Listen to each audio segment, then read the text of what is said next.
Hello and welcome to our broadcast for June 7, 2019.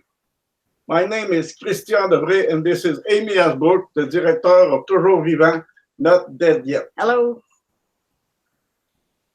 What do you try? I'm trying to get it to focus on us. There we go. Okay.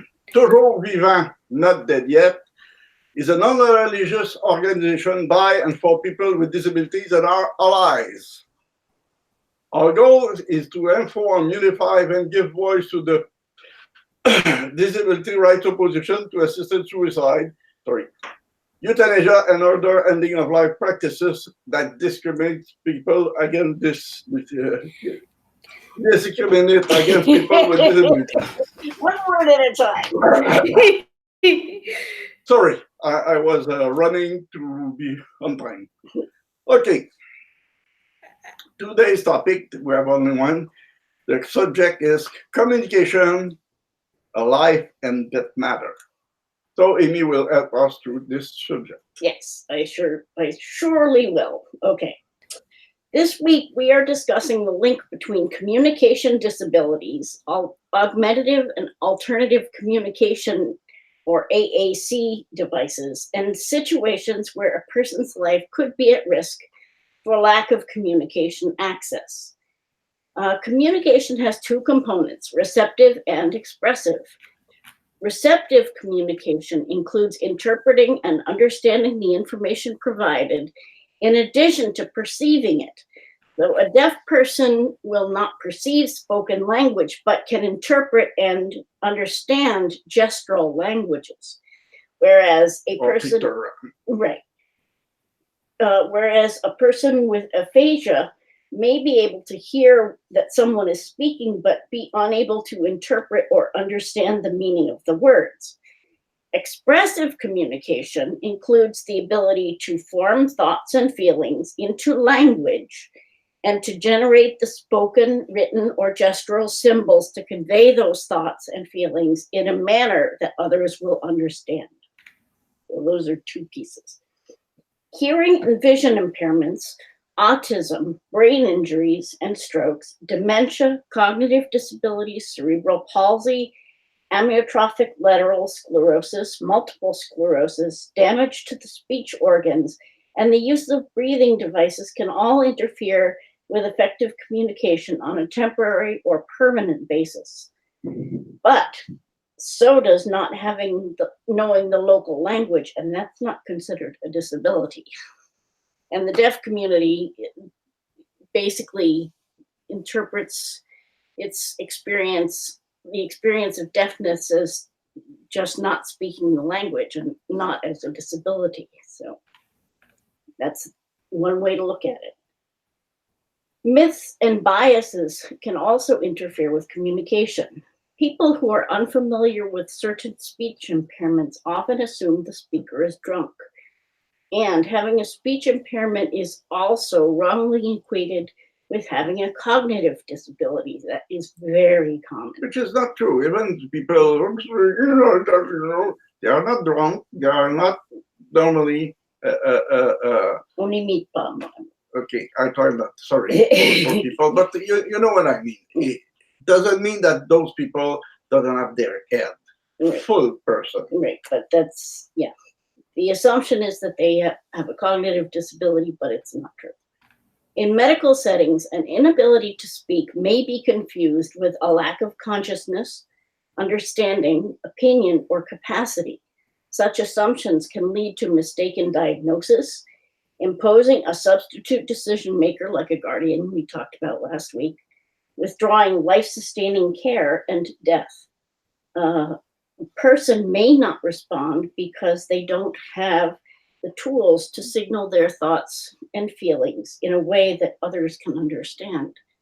So the person may want to be able to communicate, but A, no one is listening or trying to pay attention. Most of the time, it's what happens. And B, they're suddenly in this situation. They don't know the options that they have available for communicating.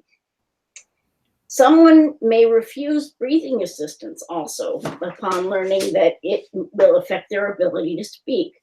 Newly disabled people are more likely to be ignorant of alternative and augmentative communication, or to view it as an unacceptable substitute for verbal communication. Some people say, oh, those voices, they're so false, they're so machine-like, I don't want to sound like that. And so they'd rather not be able to communicate at all than to have a computerized voice. And actually, most of the voices are no longer have that voice synthesis quality. Communication accommodations don't have to be complicated or expensive. Many free apps are available for tablets and smartphones, and AAC can be as simple as a piece of paper with words or pictures on it. So people can look at something and, the direction of their eyes, they can blink, they can do all sorts of means of communication, but again, it takes somebody to be paying attention. An organization called Communication Disabilities Access Canada, which isn't really Canada, it's actually just Ontario, English Ontario, believes that people with communication disabilities have the right to the supports they need in order to understand what a person is saying, communicate their messages to others, use the communication methods that work best for them, connect with an organization using the telephone or an alternative method, communicate effectively at meetings and public events, read or understand the organization's written materials, use websites and social media, and complete an organization's forms, take notes, and sign documents. In critical situations, such as matters involving the healthcare or legal system, people have the right to procedures, policies, and communication supports to ensure they can give informed consent, a communication intermediary to assist them in communicating, and to appoint a trusted person to support the decision-making and complex service negotiations. I just want to make one note here. As described by the CDAC, it's not really clear exactly how far these rights, quote unquote, extend and what obligations they impose and where those obligations actually lie. Taylor? That's exactly what I was going to touch on. The Supreme Court said in the Eldridge case that sign language interpreters have to be provided to ensure effective communication in medical settings. And a study by Jonathan Todd Sizemore, that we'll get to in a minute, discusses programs that provide AAC access in the ICUs, the intensive care units of some large hospitals. While emergency accommodations are really important, it's more likely that those supports will be available in urban centers. Other establishments, like a restaurant, might not have thought about how to meet customers' communication needs and need to come up with a policy on their own. Right. So I was looking up organizations that did make their own policies and found that Food Banks Canada has communication as part of its accessibility policy. The policy is called a stakeholder policy, but stakeholder for them means donors and volunteers, but not the clients. Oh, Oops. That's bizarre. Bizarre because the most affected by those policies are the clients. Yeah. And I don't know, you'd think they would make the disability poverty connection on top of that, but for people with disability. You would think. Well, it's kind of strange. The CDAC has, they talk about these rights, but then they say to communicate with an organization using the telephone. Well, I mean, wouldn't a right be any use of the telephone, not just to communicate with organizations? It's a little funny the way they phrase it. That was my point, basically. The Americans with Disabilities Act requires state and local government agencies, as well as businesses and nonprofits serving the public, to ensure effective communication. What will be effective in a given situation depends on the nature, the length, the complexity, and the context of the communication, as well as the person's normal methods of communication. So that, I'm not sure when Canada, for example, when the Supreme Court of Canada uses that term effective communication, if they're referencing that definition, but that's what it means to have effective communication. So while exchanging text messages might be appropriate for requesting a prescription renewal, it would not be effective communication for consulting a lawyer for drafting a will. Similarly, while a Braille menu might be useful for some blind people, many visually impaired people never learned Braille and would need a different accommodation. We have an example just here. Yeah, I was mainstreamed. I had the opportunity at one point to learn Braille, and my father basically presented me with this huge, huge book and said, "Do you want to learn Braille?" And I said, no. And that was the end of that. I was about 10 or 11. The new Accessible Canada Act requires organizations owned or run by the government, such as banks, the Canada Transportation Agency, the Canada Armed Forces, the RCMP, Crown Corporations, and the Canadian Radio and Telecommunications Commission, to remove barriers to accessibility in a variety of domains. Information and communications, i.e. technology, and communications, sending and receiving messages, are two of those domains. The preamble of the Act calls for a, quote, proactive and systemic approach, unquote, to removing barriers. Although, unlike the ADA, there are no requirements for how communication barriers should be dealt with. It just says, remove the barriers. But it doesn't say what that means. Yeah. Kind of, that's a little bit of what that law is all about. Yeah. So vague as to be useless. Yeah, some dumb people could say we will just leave the door open. Yeah. Yeah. And I was going to say, if you're a restaurant, if communication is not the aim of your business, Right. you're going to be lost. You're going to have no idea what to do. Well, you're just not going to do anything. Yeah. The attitude that most restaurants take, well, why should we be accessible? Nobody in a wheelchair ever comes in here. Yeah. Yeah. Although I keep thinking of one of my favorite salad places. What you do when you come in is you fill out this form with your name on it and you write down what you want to order. Yeah. Very, very useful for blind people. Yeah. Yep. In a letter to Minister Carla Qualtrough, Communication Disabilities Access Canada suggested improvements to the Accessible Canada Act last year. They made several suggestions, but only the recommendation to add communication as a broader domain requiring accessibility measures was incorporated into the just one word. Yeah. Provincial laws, which govern most services that people use every day, because the federal laws, the stuff that's covered, except for banks, not a lot of things that people use every day. The provincial laws are inconsistent.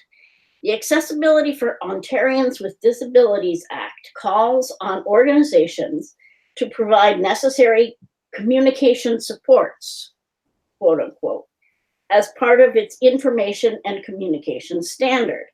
This includes providing, quote, captioning, alternative and augmentative communication supports, plain language, sign language, and other supports that facilitate effective communication.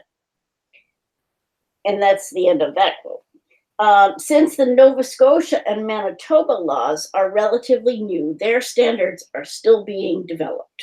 So at the provincial level, again, this gets back to what the special rapporteur was talking about. The provinces haven't done enough to get with the Convention on the Rights of Persons with Disabilities, and this is another example. Okay, so what happens when a person with a communication disability ends up in an institution due to a health crisis? Staff in hospitals and nursing homes rarely take the time to explore communication Or options. doesn't have the time. Or they don't have the time. Yeah, that is mostly the reason. Yeah. They also might wrongly believe that that only specialized equipment can meet a person's needs, which is not true. A literature review by Stephanie Amundsen of the University of Florida found that hospitalized people who need but don't receive communication supports are more likely to feel helpless, fearful, and anxious. What a surprise. Quelle surprise. Communication barriers also affect nurses' interactions with people in their care. Nurses are more likely to communicate positively and effectively with people who can themselves communicate easily. No brainer. No comment. Nurses receive little training in nonverbal communication, which can lead to increased frustration on both sides. So the person is trying to communicate and the nurse doesn't know how to pick up the cues. And both of them Everybody gets frustrated, the person has more difficulty, and it just goes downhill. According to a study by Jonathan Todd Sizemore of Eastern Kentucky University, inadequate communication supports can also lead to medical errors, unnecessary pain, confusion about medication regimes, unaddressed fears, unanswered questions, and human rights violations, which is not a surprise to anybody. Impartial interpreters and effective communication supports enable a person to make their needs and wishes known regarding their own care. Ms. Amundsen's review demonstrated that increased communication leads to an improved quality of life. The person's anxiety is reduced and the distressing situations can be dealt with quickly. In a hospital setting, tools to improve communication can be as simple as a button to call a nurse, but somebody has to be at the other end and respond. Or what happened? Hey, stop ringing! Yeah. Writer Mel Baggs, who has multiple disabilities, described on her blog adapting their AAC device to set and enforce personal boundaries. And Mel uses gender-neutral pronouns, so that's what we're doing here. After being harassed by a stranger outside their home, Mel reflected on the importance of communicating in ways that are not considered polite, including buttons for messages like "stay away from me" and "leave me alone." Bug off. Buzz off. They also a little picture of a bee, buzz off. They also programmed some more forceful phrases, such as "don't patronize me" and "fuck off" into the device. I'd like a little button that says that. Fuck off. Mel expressed their frustration at the expectation that people with disabilities should be sweet, compliant, and passive in the face of invasive conduct, which is something that all of us with disabilities have to deal with. Being able to say no, being able to cuss, being able to tell people to go away and leave us alone. These are some of the most important things people with communication impairments can learn to say, but often people don't teach us that stuff, and they don't want us to know it. There's also a shift on the part of the aggressive person. People trying to pass their behavior off as benign when it really isn't. People with disabilities are asked to doubt their instincts and accept all conduct as harmless or even good. And in Mel's case, the woman was just asking for a high five. What's the big deal here? Suppose the supposed good intentions are supposed to be enough. Well, first of all, they're not really good intentions. They're very disrespectful.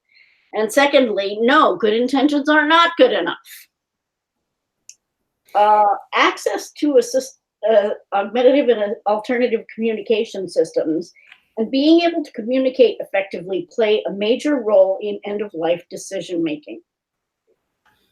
People facing newly acquired communication disabilities may feel panicked, both about their inability to make their needs known and about how other people are treating them, how their attempts to communicate are overlooked, ignored, and misunderstood. In that context, enabling the person to fully participate in discussions about end-of-life decisions takes on an even greater urgency. The last quote-unquote safeguard listed in Bill C-14, which is actually an accessibility accommodation, requires that medical practitioner to, quote, take all necessary measures to provide a reliable means by which the person may understand the information that is provided to them and communicate their decision, unquote. There are a couple of problems that need to be mentioned here. First, putting communication access in last place shows that communication is given the lowest priority, and that is not good. That's obvious. It should be the first. Yeah. Because you have to ask a question, you have to communicate to just reach the point that people will speak to you to their needs.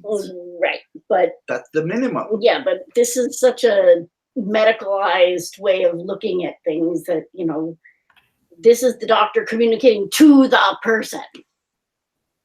And the person says yes or no. Yeah, and at the end, they want a good communication just before they inject you to kill you. Right. Are you sure? Okay.